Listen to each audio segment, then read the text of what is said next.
Welcome back to the Act 2 podcast, a podcast for the real-life working screenwriter. I'm Tasha Hugh. And I'm Josh Hallman. And we have what is definitely going to be my favorite guest of all time. We have Frank Angones here. No pressure. No pressure. I frequently tell people you're the funniest person I've ever met. So also, no pressure, Frank. Right, wonderful. I love it. You know what I love is being set up to fail. I love Frank so much. We worked together on The Legend of Vox Machina. He, of course, rebooted DuckTales famously.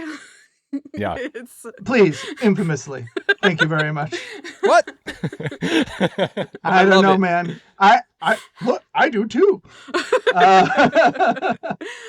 He's great. He's lovely. We're going to talk about his writing career and how he got into animation, and he's a beast in animation. So we're going to get into that because animation is a topic, I think, or a career I think we don't talk enough about and on the screenwriting podcast. So Frank, welcome to the Act 2 podcast. Hi, thank you guys. Thank you so much for having me. We always like to start with how the fuck you became a screenwriter because it's the weirdest job. How did it happen, Frank?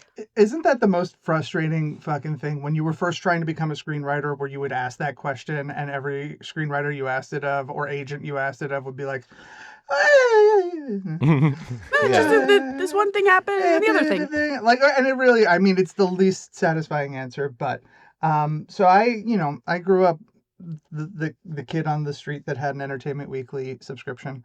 I was that guy, loved TV, loved movies, really loved theater too. So I actually started my way up through theater going back to like junior high, middle school, high school, and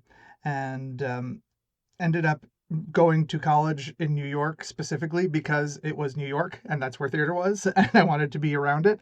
And so did my undergrad and grad in New York, did a lot of indie theater, did a lot of like off Broadway, just like not even writing, just like acting in off Broadway shit. And like I was an assistant for the New York Musical Theater Festival. It's just one of those things of like, I just want to be around the shit that I love. I don't know how I fit into it or why or what. And then I ended up going to film school, and it was a film school that was very tawny indie film driven. It was they definitely looked down on all television at that point.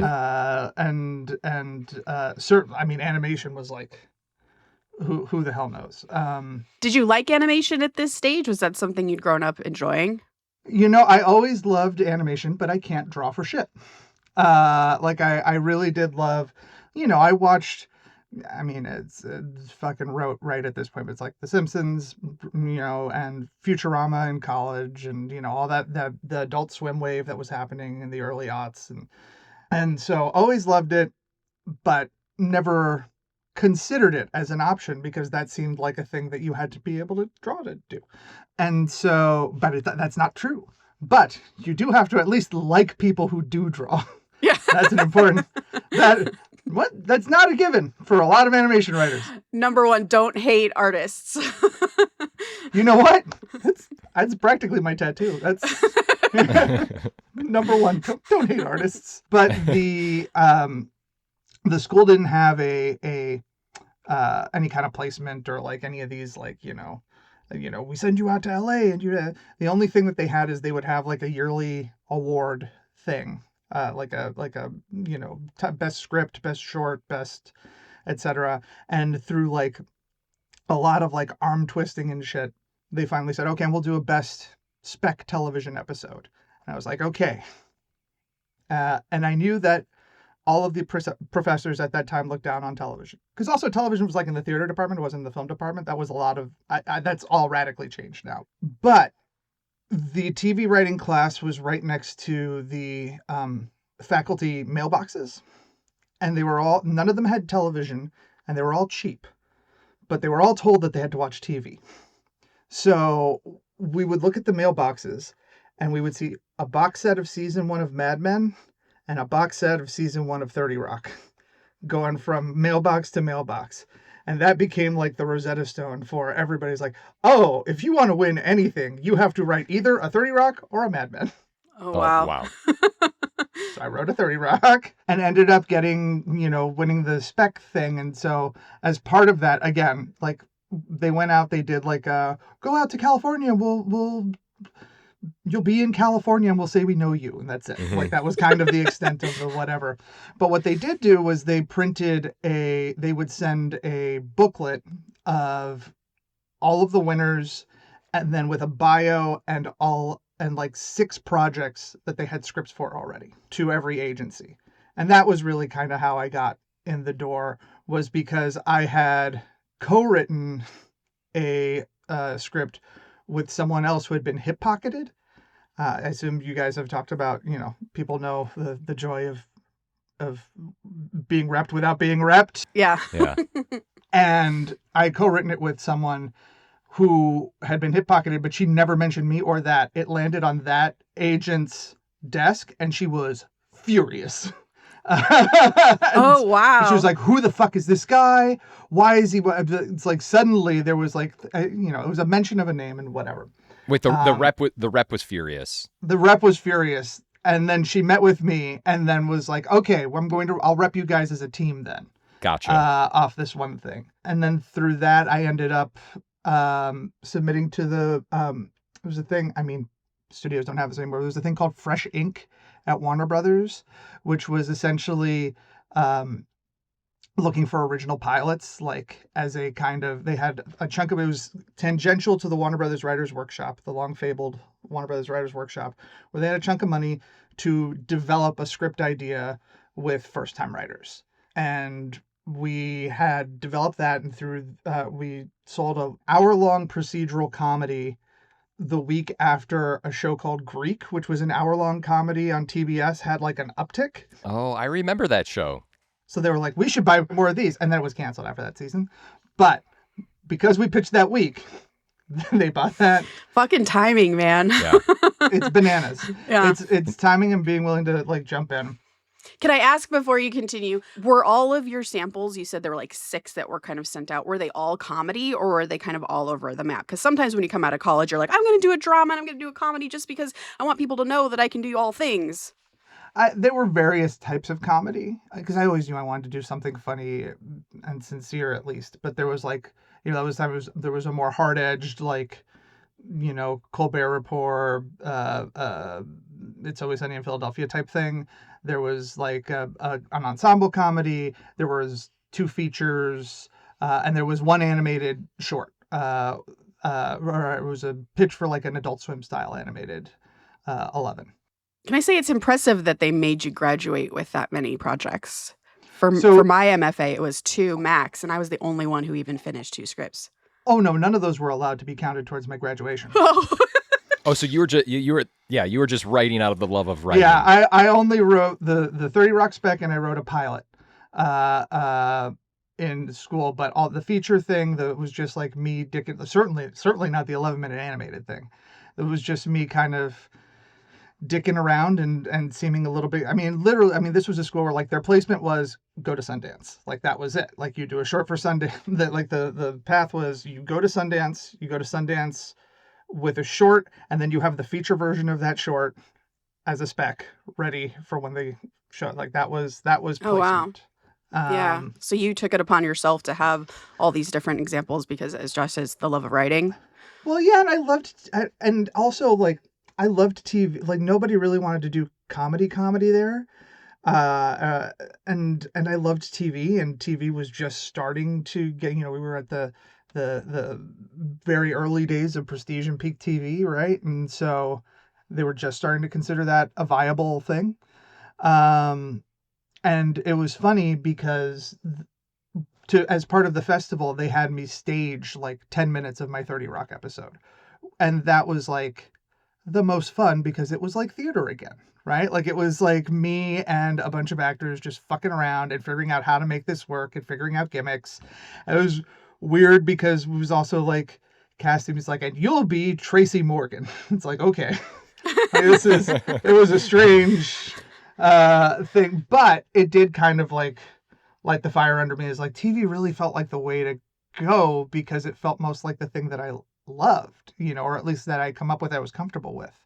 just a bunch of people like getting together, let's put on a show, not a lot of like tortured geniuses sitting alone in a room pondering existence. I feel insulted. No, no, no, no. I'm saying you're not a tortured genius, Tasha. You're a bubbly genius that everyone likes. Thank you, Frank. By the way, you said something just at the very top of this episode where you just knew you wanted to be around like-minded individuals, which I think definitely speaks to me, but I think speaks to a lot of people, especially writers, because people are always trying to figure out should I move to, LA or whatever. And we always field that question. Of course, you don't need to be in LA, especially now, but it is great to be around like-minded individuals and everyone who's grinding and wanting to put live shows on and put their pilots up and everything. Yeah, and when they get a job, you can sit with the other ones and be like, fuck that guy, he's not talented. 100%. That's the joy of doing all this. How dare they? They didn't even want to be on You Girl. How dare they? Amazing. All right. Take us back, Frank. You pitched during the week of Greek. Yeah, it was fine. I mean, it was a development deal. It was my first development deal. We got to write a pilot that did not help anywhere at all, because who wants to see an hour-long comedy procedural pilot as a sample?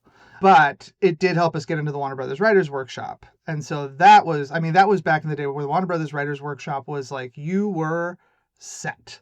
Like, if you get into the WB Writers Workshop, every single Warner Brothers show had a slot on their writers' room that was dedicated to a workshop person. So you got a free writer. If you were a show, you got a free writer that had been vetted by Warner Brothers. So there was the closest thing that any of these workshops offered towards a guarantee. And we went through the whole program. It was great, and we were doing fantastic. And then that was the first year in 25 years that Warner Brothers got no comedies picked up. And they couldn't staff any of the comedy people.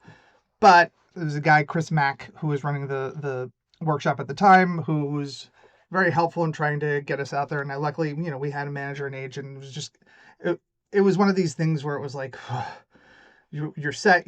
And during that period of time, sometimes managers will call you up just to let you know, hey, we had an inquiry about you on this thing, but you're busy, you have another job, and you have other things going along. But it's kind of just a way for them to say, hey, so I'm still working.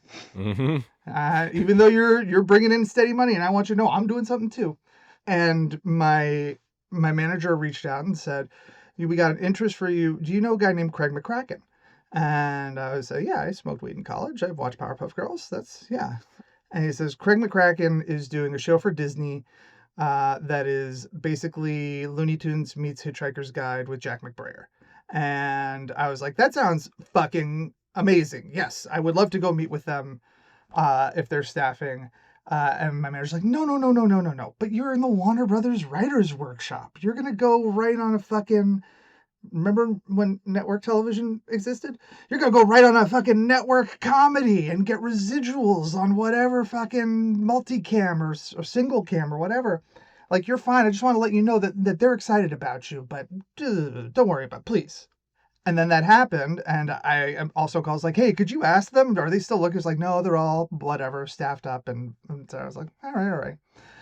So flash forward, and because at the time I was with a writing partner, we were splitting all WGA credits and all IATSE credits. So neither of us, despite having worked, we had been staffed on a multicam for a period of time, one of those TBS multicams that always had a new writer's room because they would pick up 10 episodes and then they wouldn't pick up for another year and a half until after they had aired.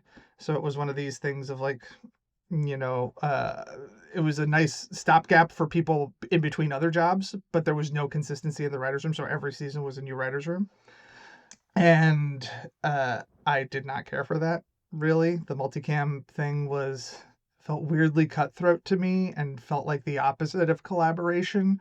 Like, it was a lot of, especially amongst the younger writers, there was a lot of people trying to elbow their way into the circle and pitch jokes and snipe jokes and If I hear your joke but I can say it out loud with my twist, then I get the credit for the joke. And it was also not like, that was how it worked, right? That was how multicams always worked, but it was just not it was joke machine stuff. It was not like structure and character and stuff like that I really responded to.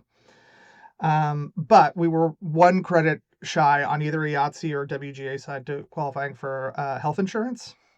And so finally, out of the blue, my manager called and said, "Hey, you remember that Craig McCracken show?" I was like, "Yeah." It's like, well, they're looking for, there had some problems with one of their writers. They're looking for a freelance. They just need a freelance in their last like 5 episodes of the season.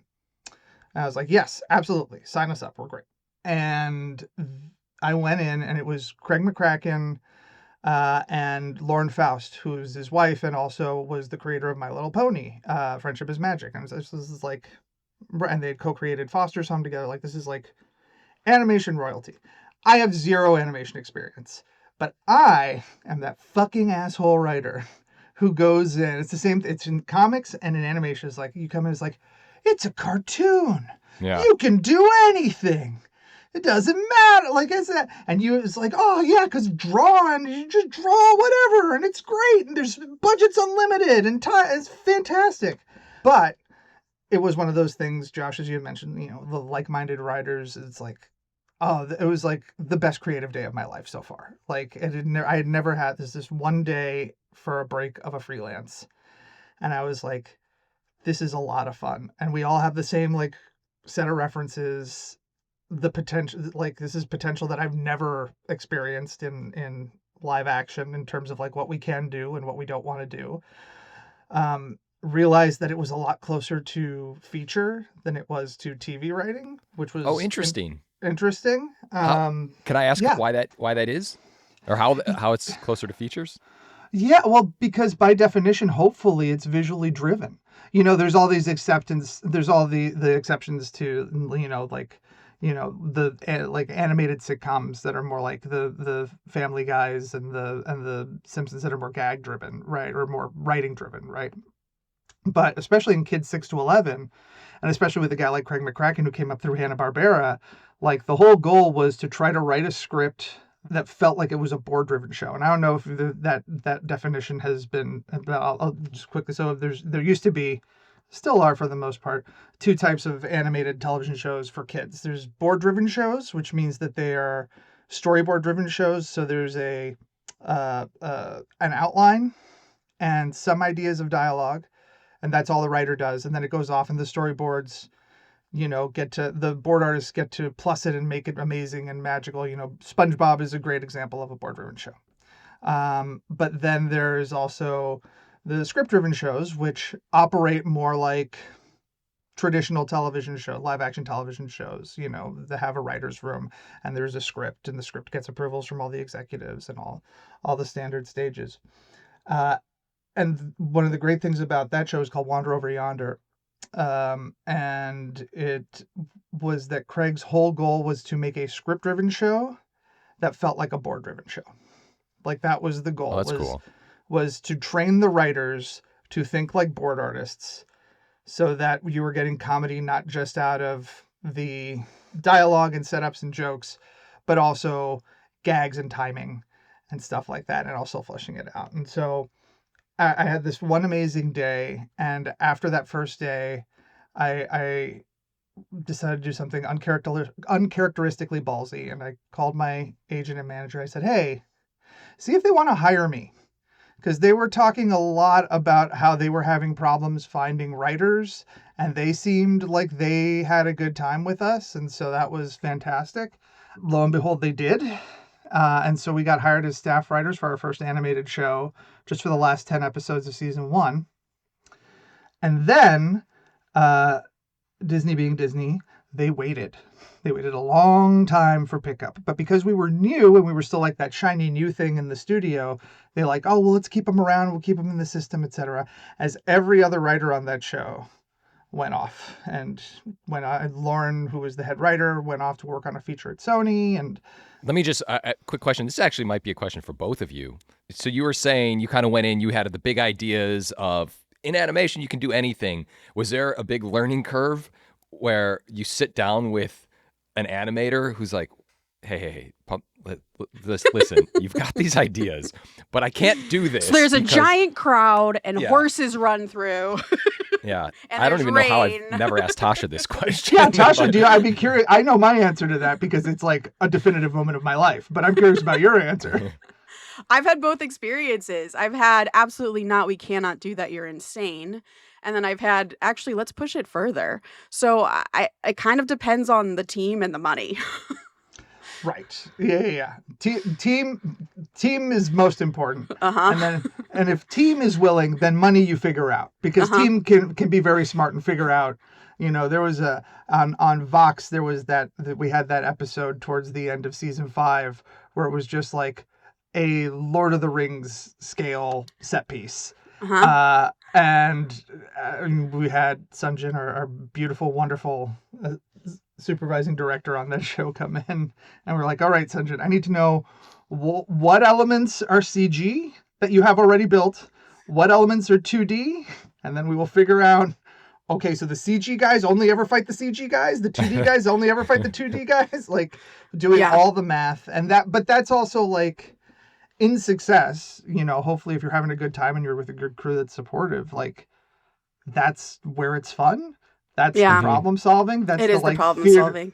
It's the theater. Let's put on a show. Like, how do we trick the audience into thinking this was big and cool and expensive? Yeah, I think a fun part of the problem solving when you get there is when the supervising director asks you, what part of this is actually important?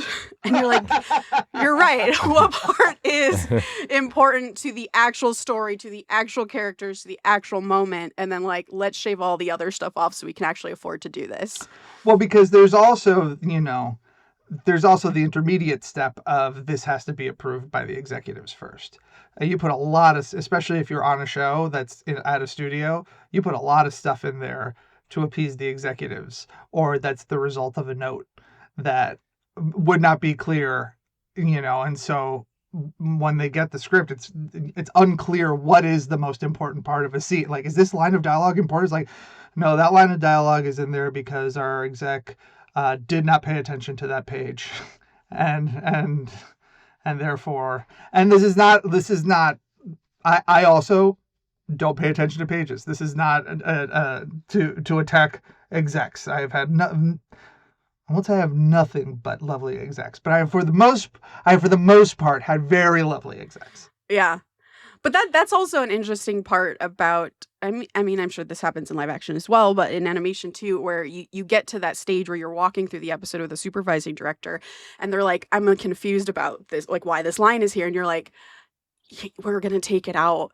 Like the note was, it needs to be this. And they're like, oh, I can do that visually, no problem. But you needed to do that for the read for the exec. And that's where it becomes really fun. And that's where it becomes just so, I guess, like the community of it all, the collaboration of it becomes really fun in those moments.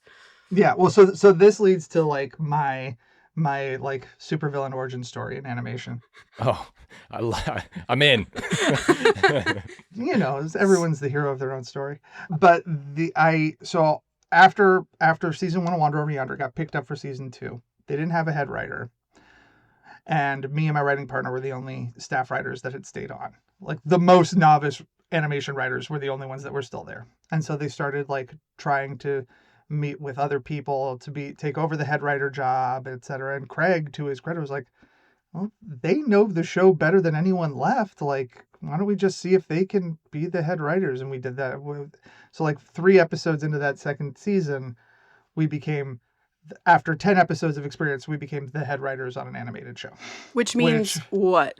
Like, what does that title mean in animation? Well, for an EP driven show, for sure, it's story editor, right? It's always the discrepancy between story editor in a live action room is like a second year writer, whereas story editor in an animation room is like the head writer, is the person who drives the room, certain, for that show, because Craig was the EP and it was obviously his baby and he had final say on everything.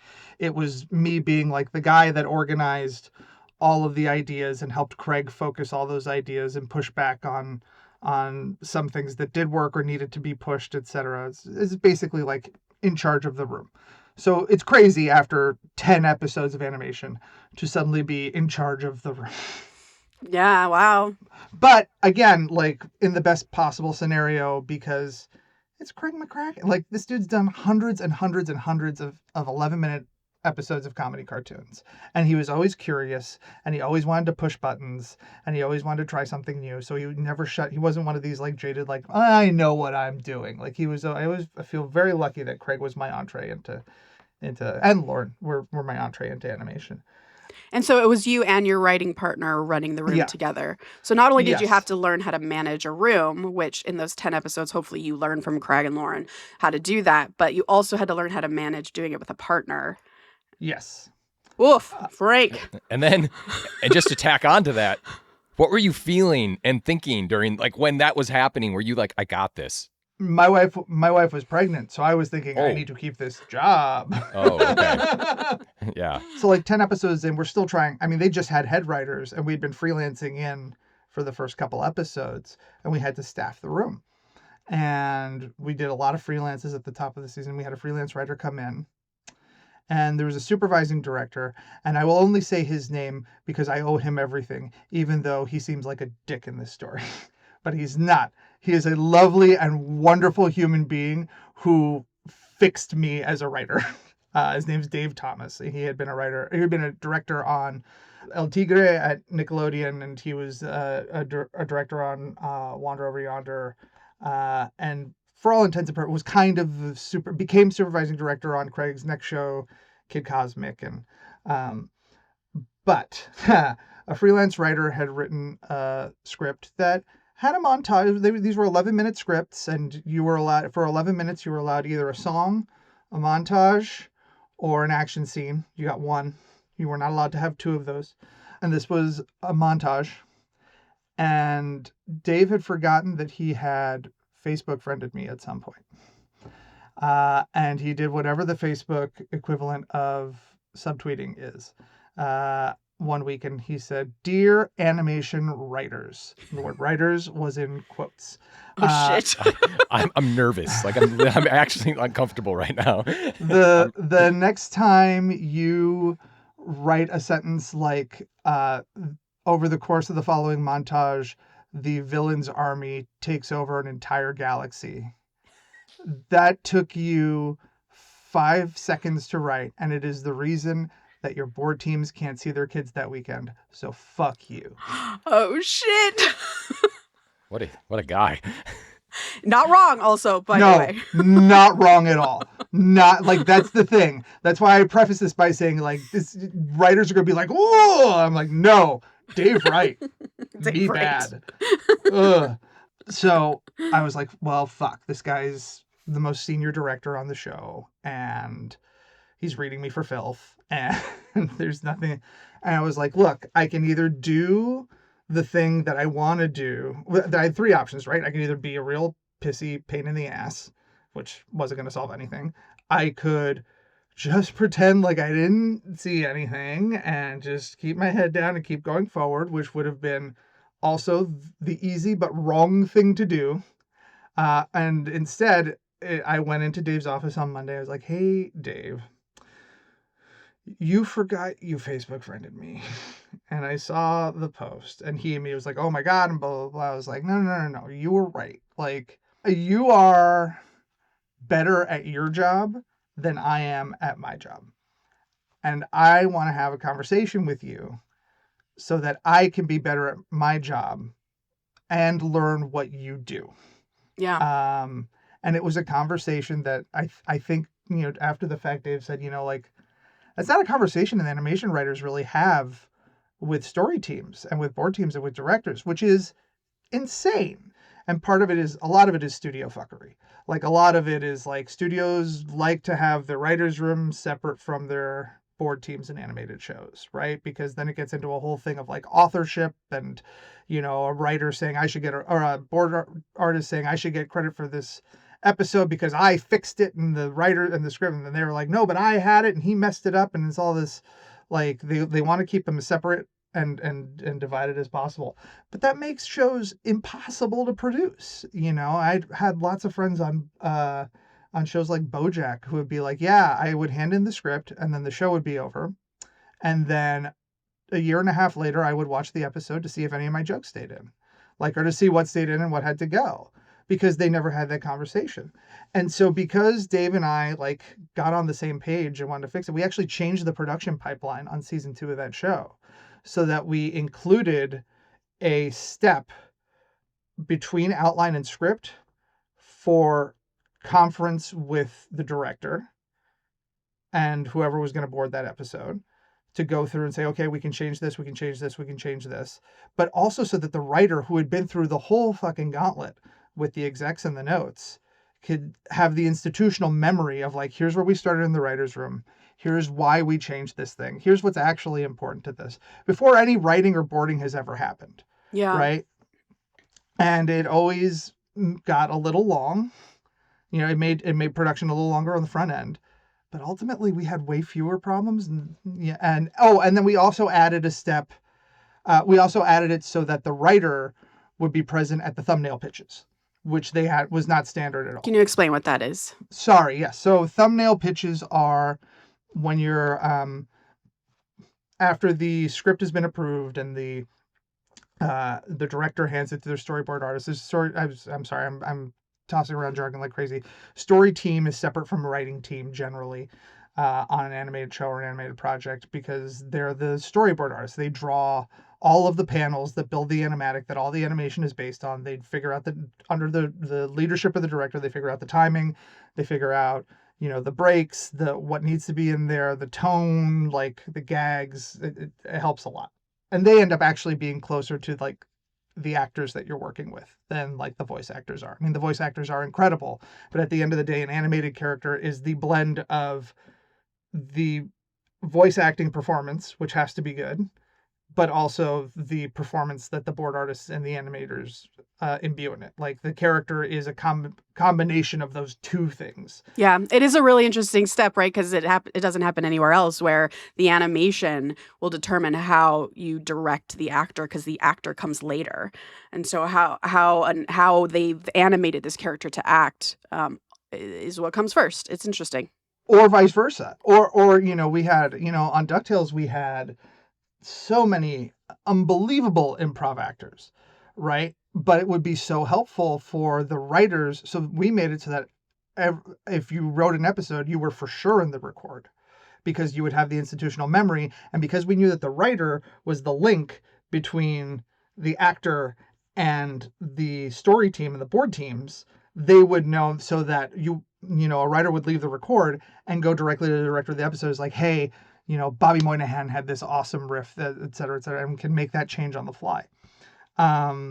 So that was the sort of like, oh, I can do it. And from that day, it sort of set my ethos. Is like, my goal is to be the best possible comedy writer that animation crews don't fucking hate. Like, that was my goal, and I may not have reached it, but I think you succeeded there, Frank, because cut to Legend of Vox Machina, you were a big proponent of having the actual supervising director in the room during the writer's room, right? So that we could literally he was always on Zoom, turn to the big god in the TV and say, hey, Sungjin, can we actually do this? And he would be like, well, yes or no. Well, but also that was Vox season 4, and they'd already done 3 seasons of nothing but cool shit. And so certainly at a certain point, you're like, you have to realize that a director and a board artist is going to have better ideas Way for better. an action Yeah. set piece than a writer is. Like, you can suggest it, and hopefully if a writer's doing their job, they're infusing an action set piece with character and pathos or humor or something that furthers the story, and we're not just like sitting there watching something cool happen, you know. But it's hubris to think that you would do this, that your suggestion is better. You know, no great animated thing ever came from a writer saying, no, fuck you, do it like I said. Like, that's just not how it works. Like, you're gonna be in trouble. Yeah, that's very interesting. No, that's all really great. I'm going to go back to something you mentioned because I think it's important to sort of the topic of how do you get a job in this industry. And you mentioned freelancing on a script. And when I first started in animation, because I started in live action, so coming to animation, like all of the stuff you're talking about was like it hit me in the face like a train, and I was like, what? What are you doing here? And one of them was freelance. Can you talk about that? Because I do feel like it's a really great way for writers who may not necessarily work in animation to start to get into it. So talk about why do shows do freelance episodes, and what does that even mean as a writer? I mean, do you want the answer from 10 years ago or the answer today? Because like the answer today Well, is today is more important. discouraging. Yeah. I feel like I feel like we need today. The answer for today is the only jobs that exist in animation are freelance jobs, and you hire it was really disheartening during the WGA and SAG strikes, right? When the ActTwoWriters would show up, and one of the big things that the WGA was striking was this notion of freelance rooms, and like, you can have a head writer who then you freelance out some other writer who hasn't been in a writer's room. There is no writer's room. There's not the back and forth and institutional memory, which again, I'll say it 100 times because that's so fucking important to a story. Because animation, for people who don't know, a standard 22-minute animated episode generally takes 18 months from beginning to end to get made, and then it's on a rotating schedule. So like, institutional memory is important over the course of that 18 months. Like, you can't forget what you were doing 5 months ago. But they were like, can you believe that in animation they're doing this and blah blah. I'm like, yeah. And it's like, this is what it feels like to be a canary in a coal mine. Great. So glad WGA got it. It's still the case, unfortunately, on a lot of animation shows. And like, I do always, when I meet on animated shows, the first question I ask is like, do you intend on having a room? Because I don't want to do that fucking job. Because also that job is, like, as I'm sure you've discussed, step one to just AI writing with a head writer fixing it. Yeah, I can see that. When I started on Tomb Raider, I was told, oh yeah, all animation is done with like one writer, and then we're gonna freelance out. And I was like, no, I'm not doing that. I need It's also help. not true. It's also, there are so few fucking successful shows that work that way. Yeah. Well, I was given like Bruce Timm's huge Bible on the Batman animated series, and they're like, "See, this is what you're supposed to do is like create." And if for those who don't know, there's this amazing Bible out there for the Batman animated series that explains exactly what the tone and the characters are, and then you would kind of just like give that to freelance writers and say, "Hey, write an episode within this world, go." And you have all the tools you need to do so. And for me, I was like, again, I came from live action, so I was like, absolutely not. I need someone to challenge my ideas. I need active talking in the room to figure out the best story. So they're like, okay, fine, we'll give you one writer and an assistant who I technically was a writer. It was so we just did. I sneaked in two writers, and we're lucky enough that on Vox Machina and the Mighty Nine we're able to have rooms as well. And I can't see it any other way. But do you think that, because again now it's so common, is it easy to get a freelance job if you've never done animation? Do you pretty much have to be in the animation family to get a freelance job in animation? How are you feeling about that? I feel like the best way to get a job in animation is to become a wildly successful live-action WGA writer, and then decide, you know what, I'll do animation, because that person's going to get the job. Frank's feeling really positive about animation No, right now. no. I here's the thing. I actually am, and everything. I feel very lucky that in the past, ever since season 4 of Vox, pandemic was dark days, because everybody was especially, I mean, like, artists and board teams in animation through the pandemic worked their asses off, and they supported the studios and etc. But if you were primarily an animation writer that had no other gig, like if you weren't also an artist or also that was a hard time, because suddenly everybody who couldn't be on set said, you know what, I'll do an animated job. And it was also ended up being hard on production, because those were all people that didn't have animation experience.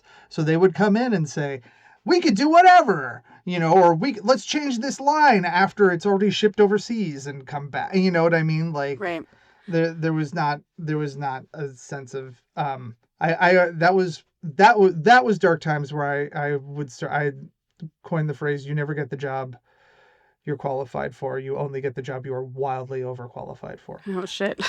Did you put that on a Facebook rant? Yeah. Dear animation executive. It's interesting. It's interesting too to when you're talking about the sort of problems that live action people have when they come into animation. Can you talk about, because you started in live action, so can you talk about the differences, the key differences you're seeing in writing for animation versus writing for live action? I think let's start with the craft answer, the creative part. Like, what do you think is the main difference there? And for those who are live action writers out there who want to get into animation, what are some things you can tell them to just be aware of? I will caveat this by saying that it is different for every animated. Like, again, like, I don't want to sound like, Guillermo del Toro and like and Brad Bird when they say animation is not a genre, it is a medium, and all that kind of stuff. Is like, because there are a lot of different types of shows. The way that a Fox Animation Domination show runs that is more dialogue driven is going to be different from Legend of Korra, right? Like, it's going to be different from Vox Machina. It's going to be different from DuckTales. It's going to be different from, they're all different things with different concerns and different needs. In a perfect world, in a world where animation is a functional, breathing, living career choice, hopefully you're thinking visually. You are thinking ahead. It's not dialogue driven. Like, it's a blend of dialogue and character. And again, that's where your feature skills kick in. It can't, you can't do the live action procedural thing of like, all right, this is a wall of talking where you don't have to pay attention to the screen, because that's the whole, like, there's that whole genre of like streaming show where it's like, yeah, it's laundry show or like a procedure. It's laundry show. You don't have to be looking at the screen to do this. It's like, well, it's animation. We're spending a lot of money on the stuff that's on the screen, so they better be looking at the screen. Being cognizant as much as you can of what is and isn't possible in a script. Like, one example, right? So season 3 of DuckTales, we had done a huge 2-part Invasion of Earth finale for season 2. And Disney wanted us to do a Halloween and Christmas special, which you always front load. You have to do them first so that they can slot them in whenever they don't know when you're going to air, but they can put it in at Christmas or Halloween, whatever. And we had a season 3 premiere. And that was just, I always say, like, if something is easy for the board team, it is difficult for writing and for design. If something is easy for design, it is difficult for the writing and board teams.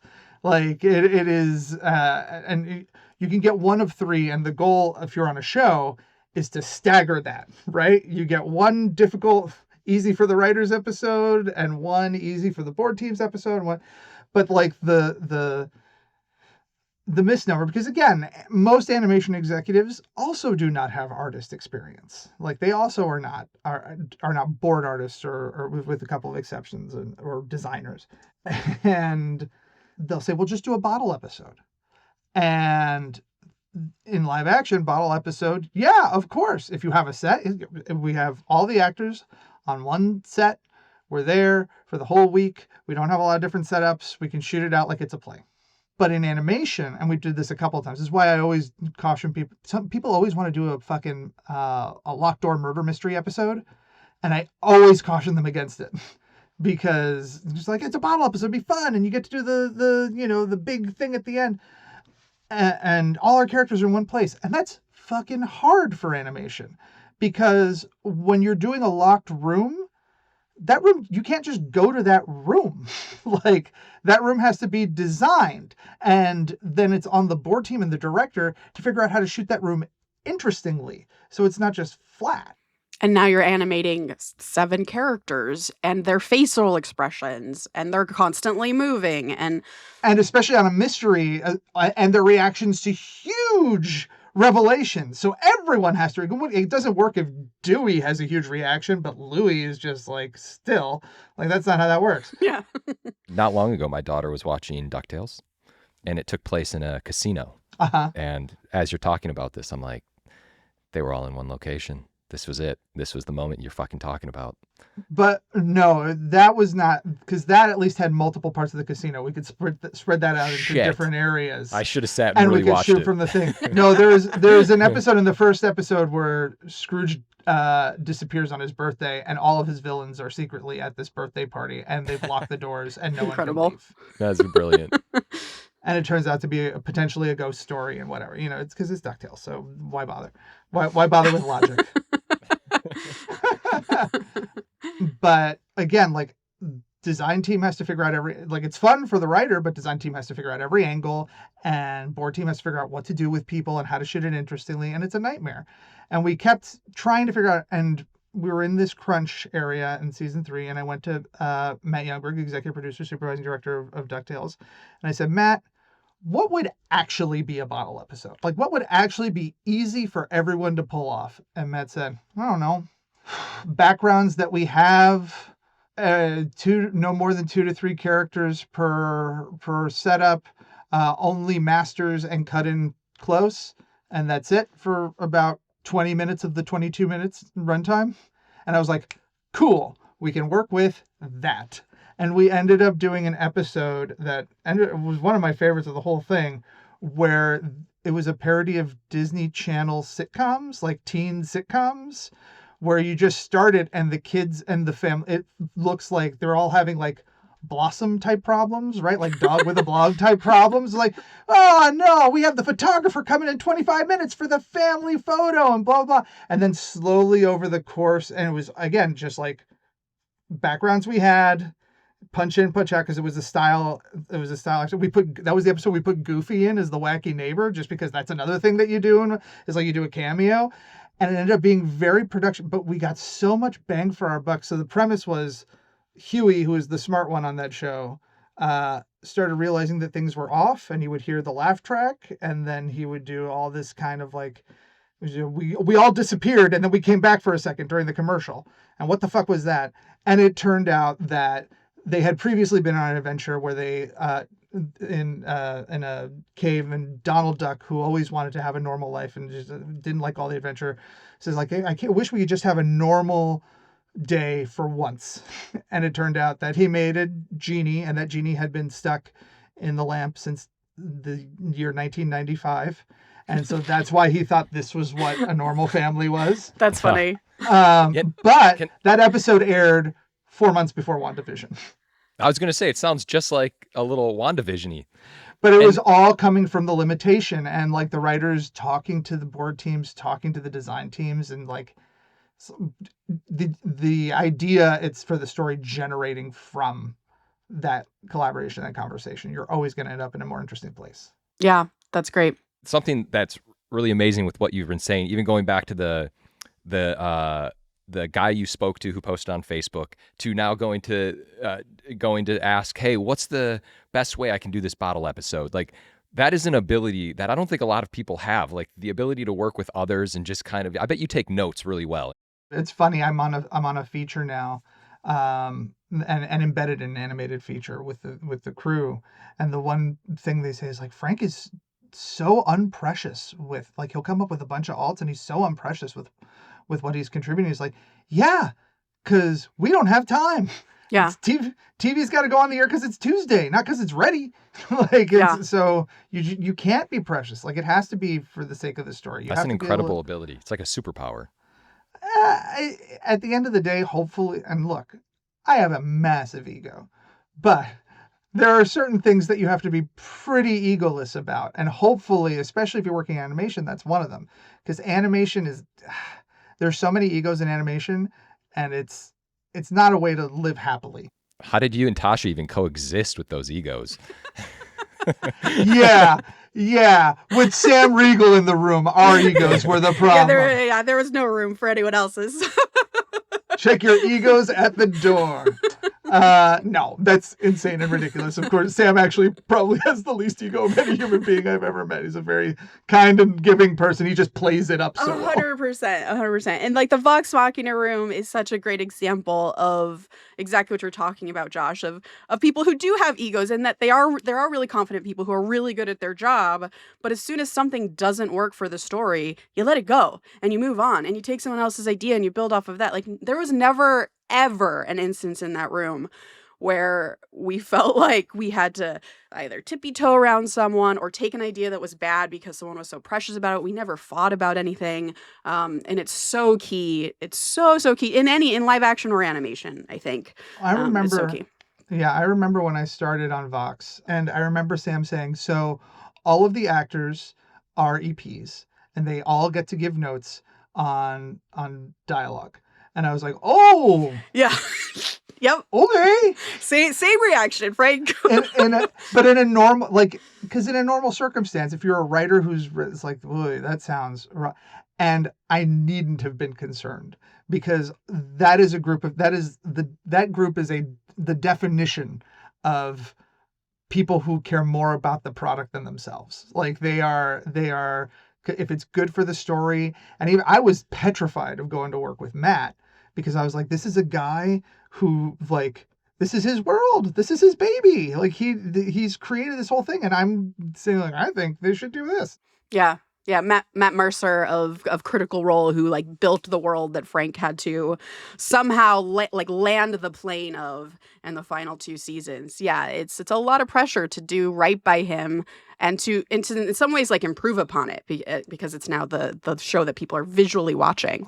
Right. Well, but and even just like Matt had that kind of like Legend of Zelda approach to the show. Is like, no, it's called The Legend of Vox Machina because it's a legend that you would hear about Vox Machina, and it's not necessarily entirely reflective of, there are elements that are the same, there are elements that change.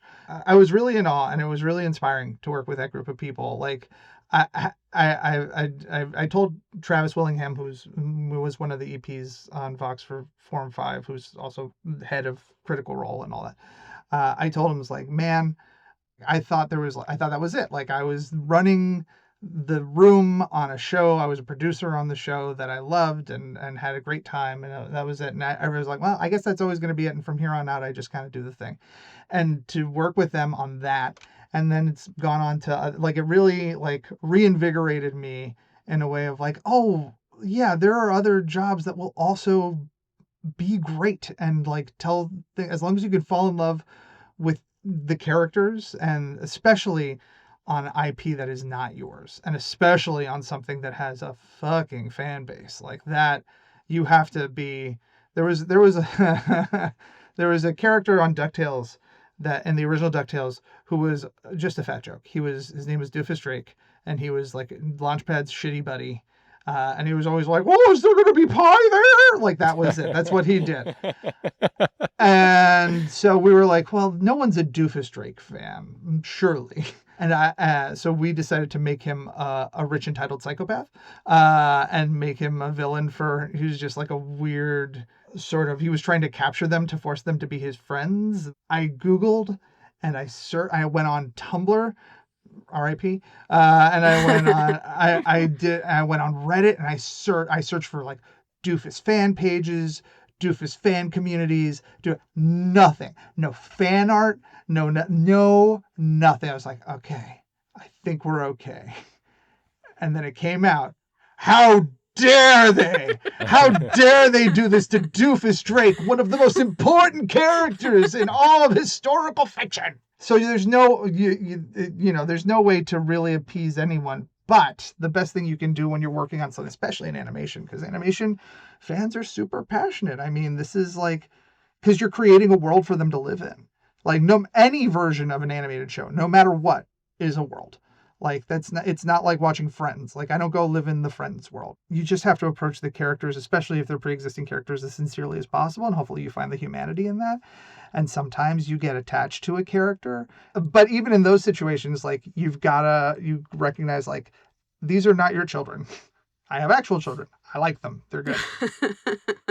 All right. I'm going to move you out of craft for a second. And I want to talk about kind of wrapping up with God, the life of what an animation writer is, and what are the cons of this life. I think you've talked well about like how fun it is and some of the challenges you might face creatively, but as a working animation writer, talk about some of those hurdles that you face.